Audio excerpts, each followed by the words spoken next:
Jack Ebling here with Lindsay Huddleston at Breslin Center.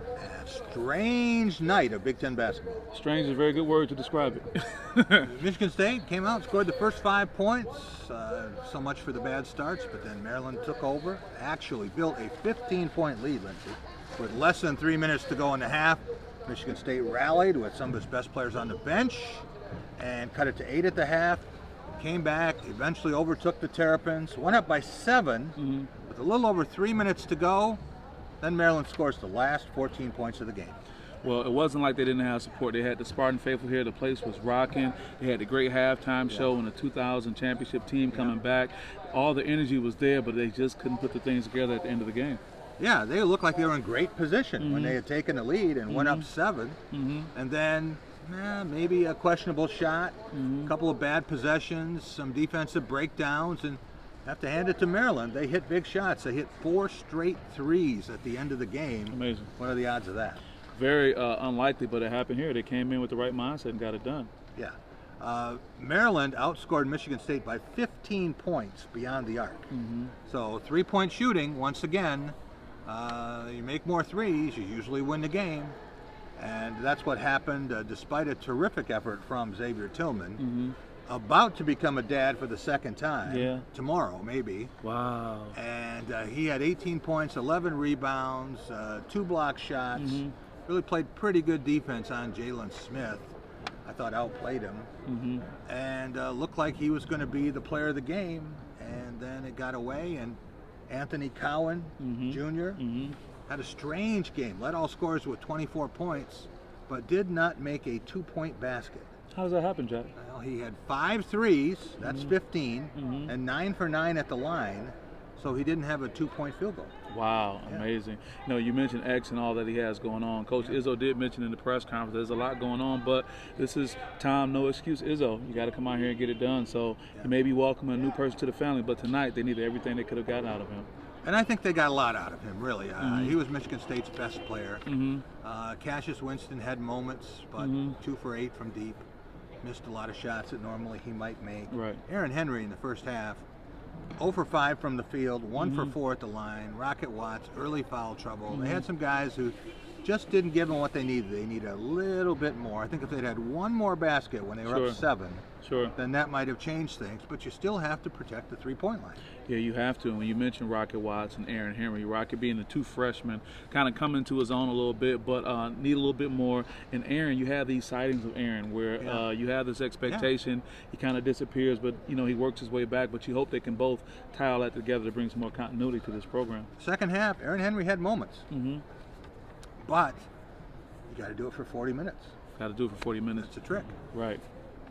Last time I looked, they didn't play 37-minute games. No, and that's been a big thing, whether it's the Spartans in practice or even now, being able to have, I like to say, the mental fortitude to be able to play the entire game. And then you got a Maryland team that's coming in on the road, hostile crowd, a lot of emotion going on, but they were able to stay locked in and get it done like they were just playing at home with no issue. There's a reason that they have a game-and-a-half lead over Penn State. And you know what Maryland and Penn State have in common? They both have wins here at Breslin Center. Wow, you're right. So for Michigan State, they ran into a hot player at the wrong time, and they let Cowan have some open looks, and he's money. He's been money down the stretch, clutch player his whole career. Yeah, I thought it was something interesting when we talked to Maryland's coach after the game.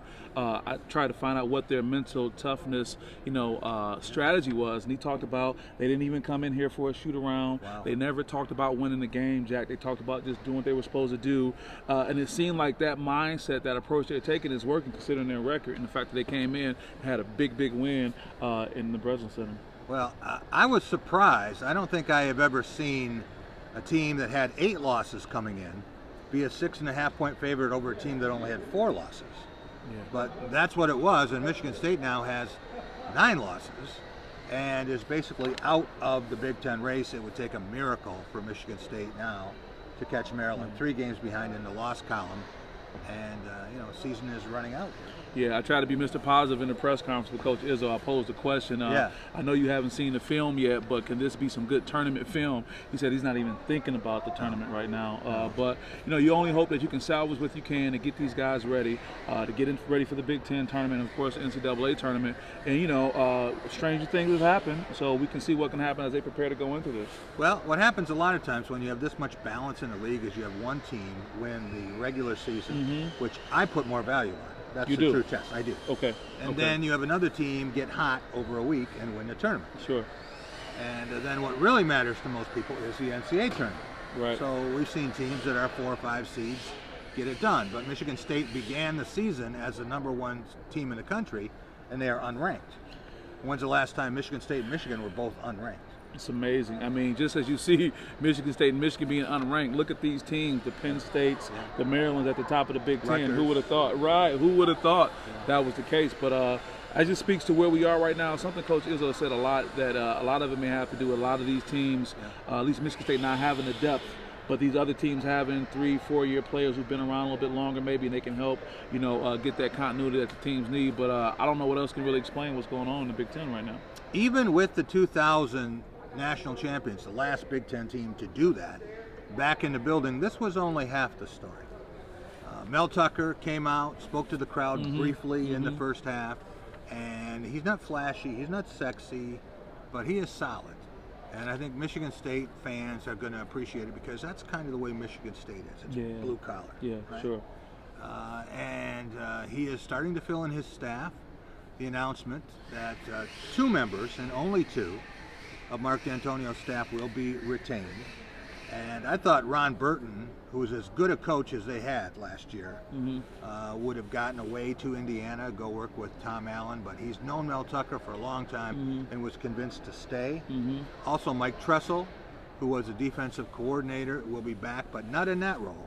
He will be a linebackers coach here. They are close to hiring a defensive coordinator.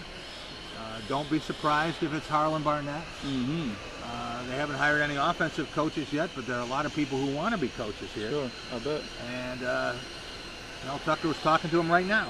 Yeah, I bet. Well, having those 2 Spartans return as coaches, I guess it's always good to have someone who knows where the bodies are buried, can have some continuity, can help with the transition, but it seems like it's going to be a fresh approach going forward. Well, that would mean 80% of the staff would have a turnover, and that's what a lot of fans wanted from Mark D'Antonio. Right. And wasn't happening. Right. So I would say the first few days for Mel Tucker have been pretty successful. Was not able to get Vince Marrow from Kentucky, one of the best recruiters in the country, to come to Michigan State, but he also said no to Jim Harbaugh recently. Right. So he's determined to stay at UK, and there are a lot of good coaches out there, and I think Mel Tucker's going to find 10 of them. Sure. One coach won't raise or lower the standard here. You want to get the best guys you can, the right kind of chemistry, but it seems like everything is moving in the right direction. Yeah, I think that it's going to take a little bit of time.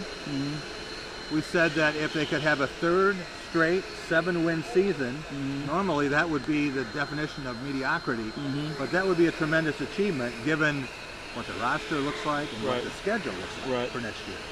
Right. You can be a really good team, Lindsay, in the Big Ten East and finish 4th.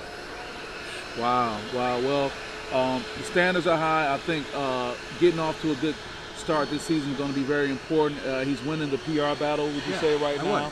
Shaking hands and kissing babies, and people are excited about it. And then to talk about bringing former Spartans back only helps bring people together for Michigan State football. And I was impressed by his reaction to you before the game. Talking to him briefly in the hall before tip-off, and you mentioned something to him about the Horatio Williams Foundation in Detroit. Correct. And a lot of coaches in their first week, they would have blown you off and said, yeah, that sounds good. We'll get to that later. Instead, he's asking you what day it is. Yeah, he's ready to get locked in. But I'm not surprised. I think he has that grassroots, blue-collar, get-on-the-ground recruiter type of attitude, and he wants to do it himself. So that was one of his responses to trying to connect him to some great recruiting opportunities in the Southeast Michigan region, so he can be set up for success. I think he's a good fit here. I think that the former players will embrace him. He's been here before. He's certainly worked with some very good people. Nick Saban 3 times. Yeah. And it's hard to survive One time with Nick Saban. So he's done that, and Jim Tressel got 2 national championships. Been a head coach for a year in college, and for 5 games in the NFL as an interim head coach. Right. So I think he knows what he's doing, and he's got a plan. Sure. The idea is that sometimes it takes some time. When you're growing crops, they don't pop out the first afternoon you put the seeds in the ground. No, they don't. And that's something fans don't want to hear. They want it immediately. But I think that they'll have a little more patience with Mel Tucker than they would have if Mark D'Antonio would come back. Yeah, I think so. I mean, you and I traveled the country last season. We heard what the fans were saying about wanting change, and I think this is a great example of that change that they talked about they wanted. Yeah. It's a little bit like the political spectrum. People want change. They want something else. Right. You either have change elections or comfort elections. Right. And Michigan State now, this was a time for change. I think the Spartans are well on the way to doing that. And Mel Tucker, I think, is going to look you in the eye. He's going to hear what you say. And he's probably going to hear what too many people say initially. Right. Everyone's going to want a piece of him. Right. But they'll have spring practice here, and they'll show up for the first game.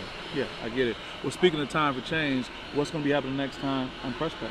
Well, we have a very special guest, Benny Fowler, is going to join us, who was a hero of the 2014 Rose Bowl with 2 big catches. Long plays. Right. But he is the only guy who has caught scoring passes from both Mannings. Wow. He caught a 2-point conversion in the Super Bowl, was the last completion for Peyton Manning. Right. And then last year caught a touchdown pass for the Giants from Eli Manning. Wow. So he's got a new book out. He's going to join us. Tom Crawford will be there. And Matt Charbonneau from the Detroit News. It's a great group. Get you on a little bit later this month. That'd be Looking great. forward to that. Always. For Lindsay Huddleston, Jack Ebling here at Breslin Center after a 67-60 win for the Maryland Terrapins.